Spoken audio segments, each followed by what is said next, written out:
Muy buenos días, muy buenas tardes, muy buenas noches. Si estás almorzando, cenando, como siempre te decimos muy buen provecho. Bienvenidos a nuestro programa Madurando en Cristo, nutriendo el alma, creciendo en gracia. En Madurando en Cristo buscamos crecer y madurar en nuestra fe a través del conocimiento de Cristo y su palabra. ¿Cómo lo hacemos? Ofreciendo enseñanzas prácticas y aplicables que fomenten tu caminar cristiano y glorifiquen a Dios. Dios te bendiga. Mi nombre es Carlos Maisonet. Soy el pastor de la Iglesia Hispana Bautista Raham en Longwood, Florida. Me acompaña aquí mi amigo y hermano y también es pastor de la Iglesia Tabernáculo Metropolitano en Orlando, Edgar Nazario. ¿Cómo estás, Edgar, en el día de hoy? Muy contento. Yo creo que tenemos otro programa más. Este sería el segundo de la serie de lo que son las herejías, las sectas. Hay personas que dicen, hermano, pero ¿por qué falsas enseñanzas? ¿Por qué tiene que hablar de lo negativo? ¿Por qué no puede hablar de lo positivo? Bueno, yo creo que es importante que hablemos de aquello que es la verdad, aquello que nos une en la fe.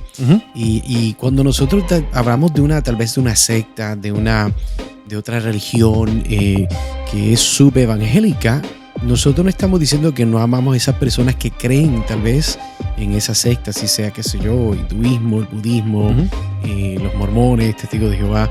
No estamos diciendo que tenemos algo personal en contra de las personas que creen eso, jamás. Nosotros somos gente cristiana. Nosotros diríamos que lo que estamos hablando y tratando de apuntar es lo que ellos creen a la luz de la palabra de Dios. Amén, amén. Y eso es lo que tenemos para hoy. Hoy estaremos viendo el tema ¿por qué los testigos de Jehová es una falsa religión? Este grupo, conocido por su evangelismo puerta a puerta y su revista La Atalaya, sostiene doctrinas que se apartan radicalmente de las enseñanzas de las Escrituras. En este episodio estaremos examinando 3 puntos fundamentales: es su negación de la Trinidad, su rechazo de la divinidad de Cristo y su falsa enseñanza sobre la salvación. Pero no solo identificaremos el error, sino también veremos cómo la Biblia nos equipa con la verdad para responder con amor y claridad. Pero antes, cuéntame, Edgar, ¿qué es Madurando en Cristo? Bueno, madurandoencristo.org es un lugar donde tienes acceso a todo el catálogo de los programas que nosotros hemos grabado, todos los artículos que acompañan cada uno de esos programas. Es sencillo, lo que queremos alcanzar es poder bendecir el cuerpo cristiano, el cuerpo de Cristo, aquellas personas que quieren servir al Señor, y estamos tratando de tocar diferentes temas que entendemos que son de relevancia de la vida cristiana. Así que para poder escuchar este programa o otros programas, o si tienes una idea para un programa, puedes visitar madurandoencristo.org. Puedes dejar un mensajito ahí, darnos tus ideas, tus comentarios. Tal vez tus críticas constructivas siempre son también bien recibidas, y queremos que eso sea un recurso que sea de bendición para todas las personas. Amén. Hoy estaremos viendo este tema de por qué los testigos de Jehová es una falsa religión, viendo los siguientes 3 puntos. En primer lugar, los testigos de Jehová niegan la doctrina bíblica de la Trinidad. En segundo lugar, los testigos de Jehová niegan la divinidad de Cristo. Eso implica que Cristo es Dios. Y en tercer lugar, los testigos de Jehová niegan la salvación por gracia. Ahora, Edgar, para comenzar a ver este tema, te pregunto, ¿por qué los testigos de Jehová son una falsa religión? El primer punto que había mencionado es los testigos de Jehová niegan la doctrina bíblica de la Trinidad.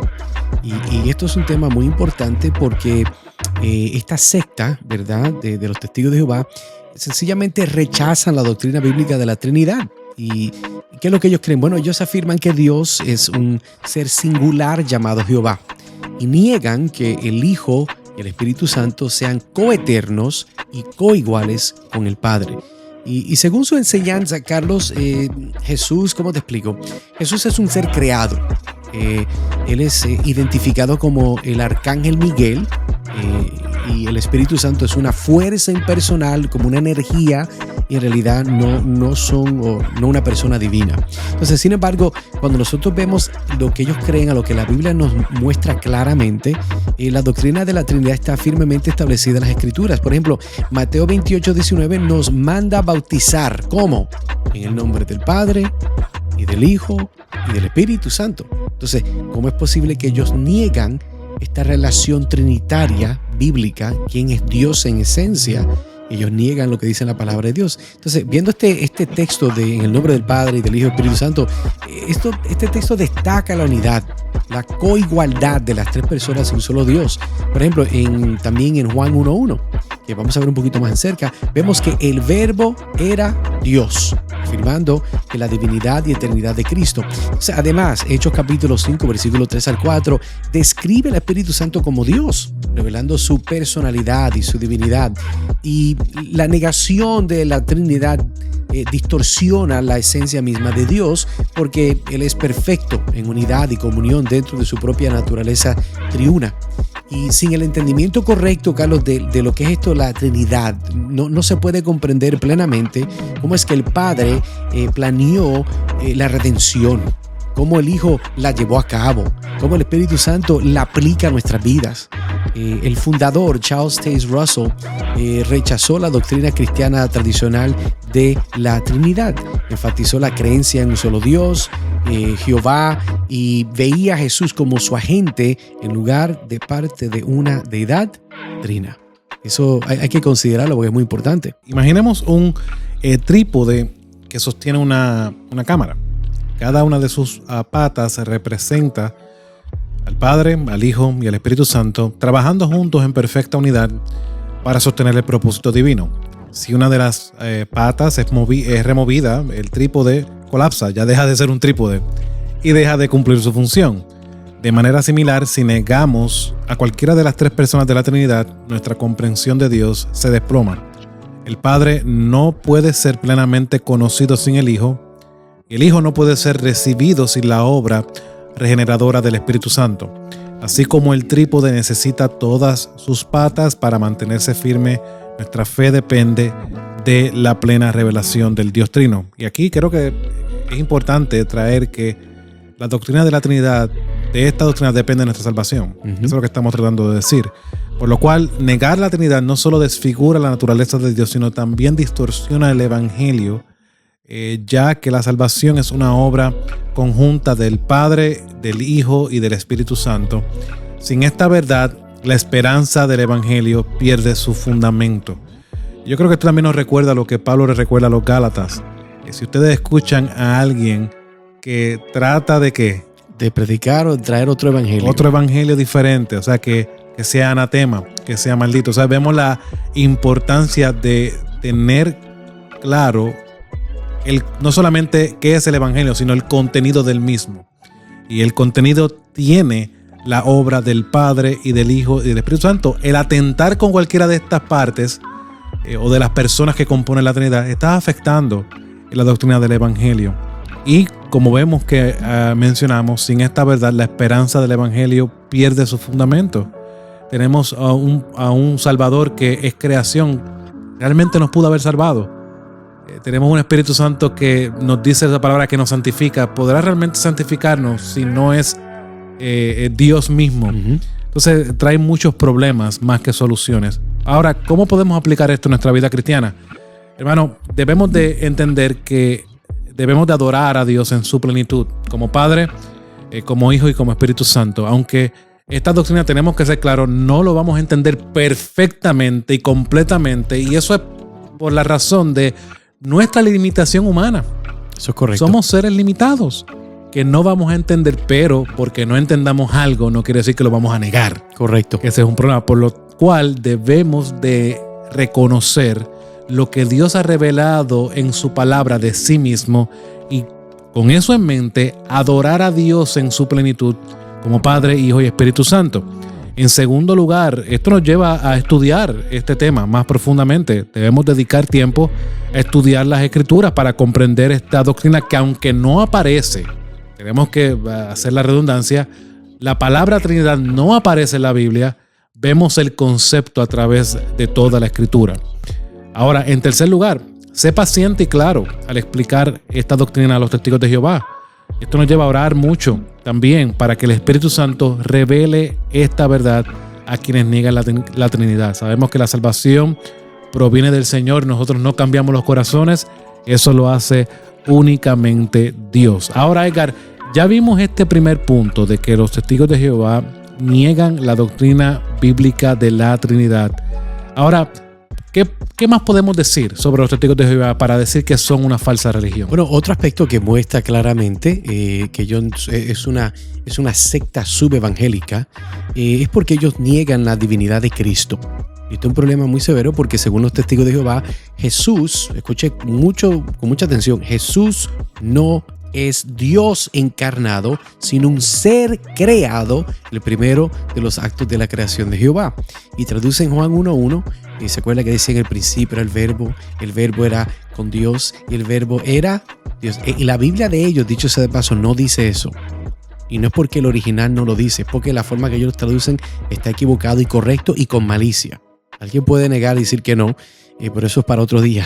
Por ejemplo, la Biblia de ellos dice el verbo era un Dios. Es una diferencia decir el verbo era Dios, estamos hablando de Cristo, pero una cosa es decir el verbo era un Dios, eso es diferente.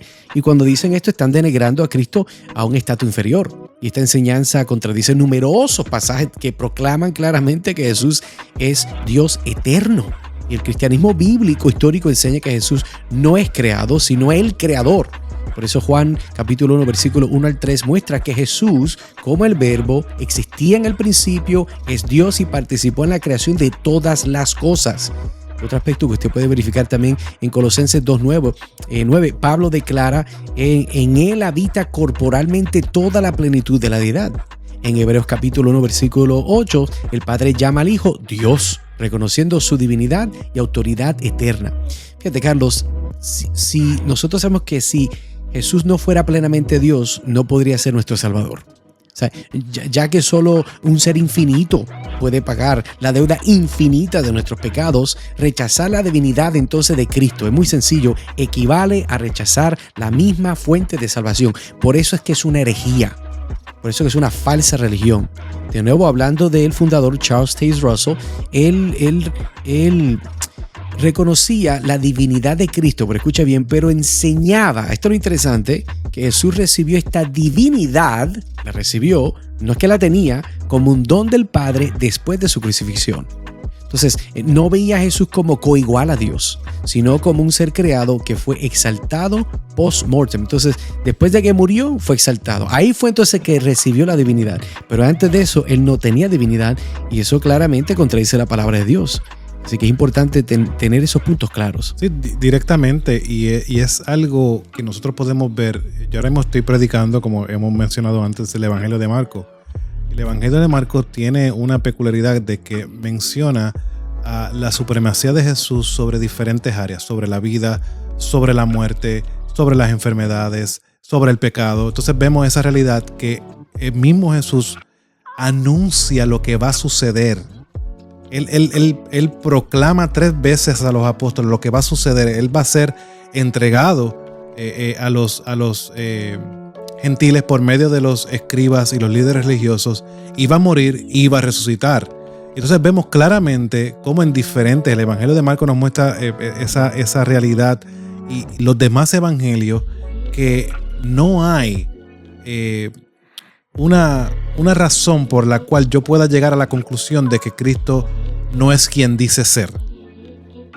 Cristo es claro y dice: nadie me quita la vida, yo soy el que la entrego. Ahí está hablando de autoridad. Y en diferentes cosas que mencioné del Evangelio de Marcos, muestra a Dios, a Jesús, con algo, con la autoridad que solamente Dios podía tener. O sea, aunque en ningún momento dijera yo soy Dios, que sí lo dice, porque esa fue la acusación, por eso Cristo murió, porque se hizo ser como Dios. Los hechos que nos muestran los evangelios nos muestran la realidad de la divinidad de Jesús. Bueno, pero por eso la versión, la traducción mundial de ellos, la nueva traducción mundial o internacional, pues eso no interpretan del original de esa forma. Es un problema muy severo.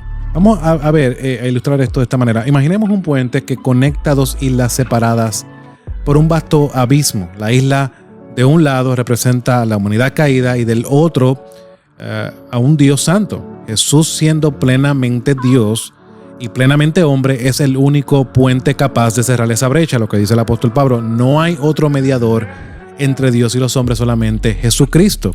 Si Jesús fuera solo un ser creado, como afirman los testigos de Jehová, este puente sería uno débil incapaz de soportar el peso de nuestra culpa y pecado, pero como Dios eterno, engendrado eternamente del Padre, Jesús es un puente firme e inquebrantable, capaz de reconciliarnos. Como nos recuerda el autor de Hebreos, puesto los ojos en Jesús, el autor y consumador de nuestra fe. Ahí no está diciendo, no está viendo un espacio para que aquí pueda haber algún error.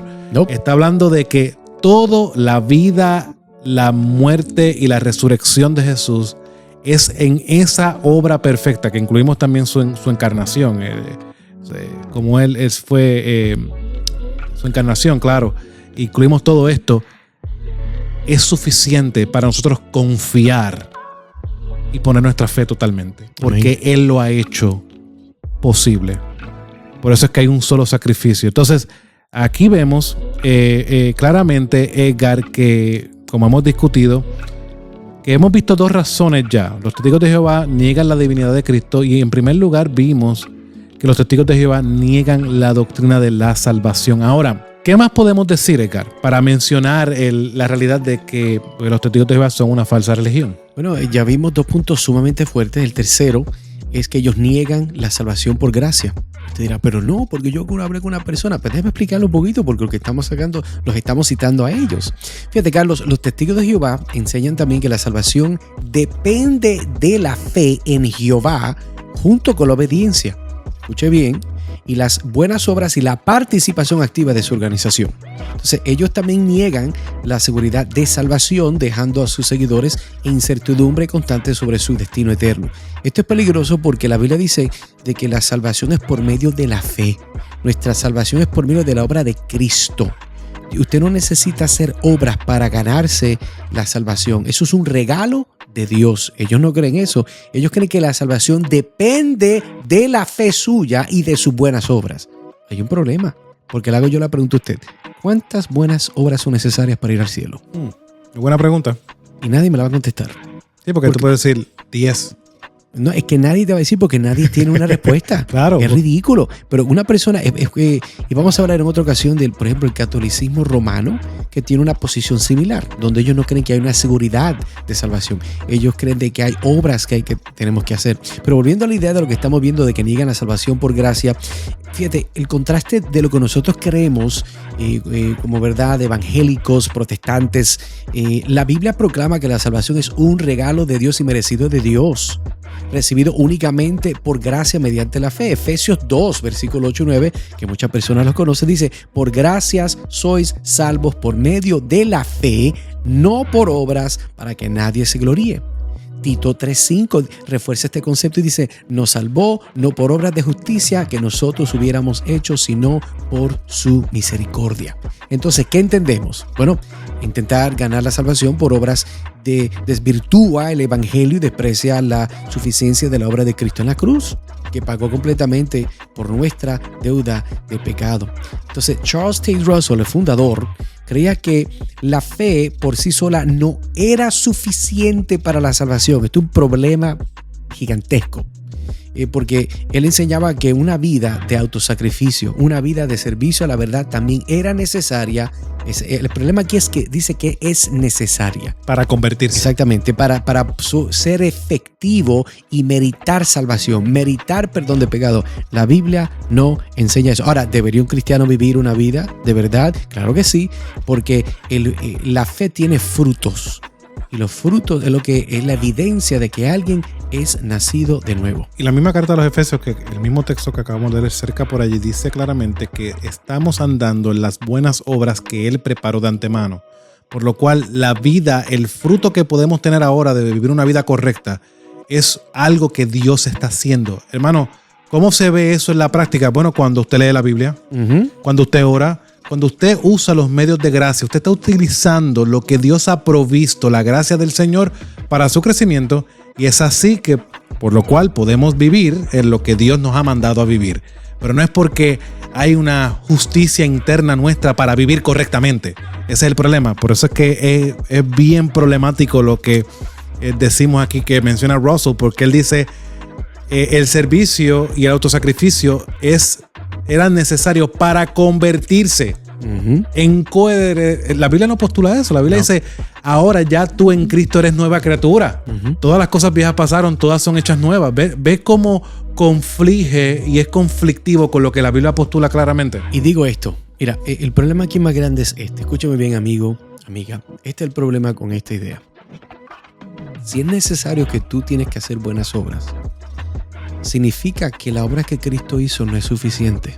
Es correcto.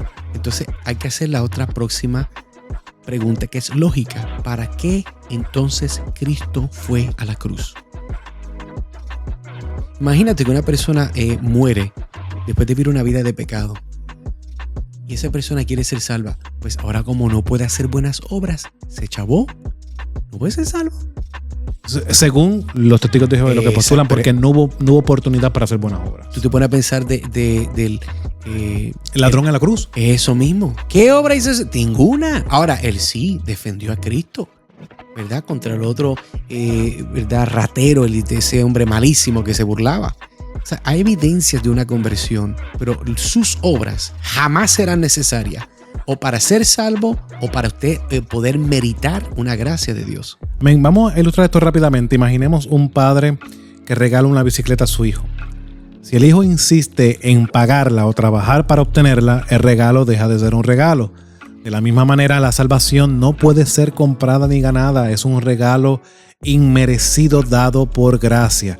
Los testigos de Jehová, sin embargo, convierten este regalo en una transacción, creando así una carga pesada que sus seguidores no pueden llevar. Y entiendo que es una carga que Jesús mismo le recuerda a sus oyentes: vengan a mí los que estén cansados y trabajados, por causa de la religión en ese tiempo que ponía cargas por medio de los fariseos, como vivían este estilo de vida impetuoso, que nadie podía llegar al nivel de santidad que tenían los fariseos y los líderes religiosos. Cristo le dice a la luz de eso: vengan a mí todos los que estén cansados y trabajados, porque en Él habrá descanso. Interesante eso que dice Jesús. Si hay descanso es porque hay descanso. Amén. Y si hay descanso es porque llega un momento donde no vas a hacer nada más, no puedes hacer nada más para contribuir. Fíjate, es en base a esa idea entonces, Carlos, cuando vamos a, como dice, a concluir. Como hemos visto, los testigos de Jehová se desvían de la verdad bíblica en su negación de la Trinidad, la divinidad de Cristo y la salvación por gracia. Y estos errores comprometen la esencia misma del Evangelio y llevan a una comprensión distorsionada de Dios y de la salvación. Eso yo creo que está claro y lo hemos abordado. Ahora, para nosotros cristianos, esto nos llama entonces ¿a qué? A defender la fe con claridad y con convicción. No a pelear, no a llamar nombres, no a ser grosero. Yo no estoy hablando de eso. Estamos hablando de defender la fe con claridad, caridad, convicción, humildad, con testimonio. Siempre mostrando compasión hacia aquellos atrapados en esta falsa enseñanza. Y te diría, amigo que me escuchas, reflexiona en cómo puedes aplicar estas verdades. Profundiza tu comprensión del Dios Trino, reafirma tu confianza en Cristo como Salvador y comparte el regalo del Evangelio con humildad y amor. Yo te llamaría, ora para que Dios te use a ti, compartiendo el Evangelio, tu testimonio, para llevar a otros a su verdad. ¿Por qué? Porque sabiendo que su palabra nunca vuelve vacía. Pidamos a Dios, amigos, de que podamos glorificarlo a Él y proclamar su gracia y verdad en un mundo lleno de confusión espiritual. A dar por gracia lo que se nos ha dado por gracia. Tú fuiste salvado por gracia. Muestra esa misma gracia a estas personas que realmente las debemos de amar, debemos de ser humildes, debemos de hablar, ser mansos en nuestro hablar, pero hablar la verdad en amor. Así que, amigo que me escuchas, gracias por estar con nosotros. Una vez más te invito que puedan visitar a madurandoencristo.org. Mira, si tienes alguna pregunta teológica, si tienes alguna duda de la Biblia, escríbenos. Yo tal vez no tenga mucho que compartir, pero Carlos sabe más. Así que madurandoencristo.org, tienes ahí una oportunidad para ver este contenido, escuchar este contenido, compartir los artículos. Piensa en alguien que tal vez está luchando con esto. Mándale la grabación, mándale el artículo y oramos que Dios puede usar todos estos medios sencillos por medio de su Espíritu Santo para la gloria de su nombre. Así que gracias, Carlos, por una vez más siempre estar con nosotros. Es un placer siempre, mi hermano. De poder compartir juntos. Así que, amigos y hermanos, gracias por acompañarnos aquí en Madurando en Cristo, donde siempre estamos buscando nutrir el alma y continuar creciendo en gracia. Dios te bendiga. Hasta la próxima.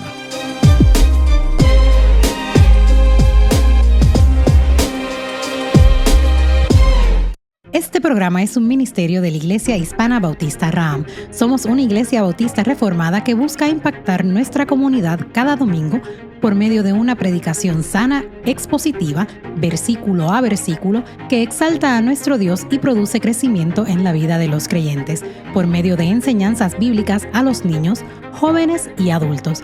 En medio de un mundo que está en oscuridad, nos aferramos a la verdad bíblica e importante del discipulado, por lo cual nuestro enfoque es tener una vida en comunidad para que por medio del discipulado y la enseñanza bíblica podamos crecer y adorar juntos para la gloria de Dios. Únete a nosotros todos los domingos a partir de las 12 del mediodía, comenzando con nuestro estudio bíblico, seguido por cánticos contemporáneos e himnos en adoración al Señor y de la predicación de su palabra. Para más información, por favor visita nuestra página web www.ihbraham.org. En el Tabernáculo Metropolitano de Orlando no somos solo una iglesia.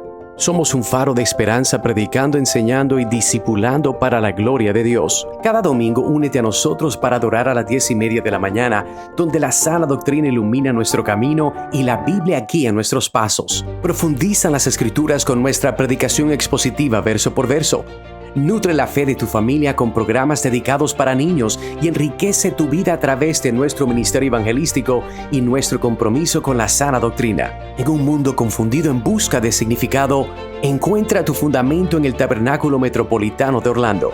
Para más información visita www.tabermet.com www.tabermet.com o mejor aún, ven y acompáñanos este domingo. Tu viaje hacia una fe más profunda comienza aquí. Tabernáculo Metropolitano de Orlando, predicando, enseñando y discipulando para la gloria de Dios.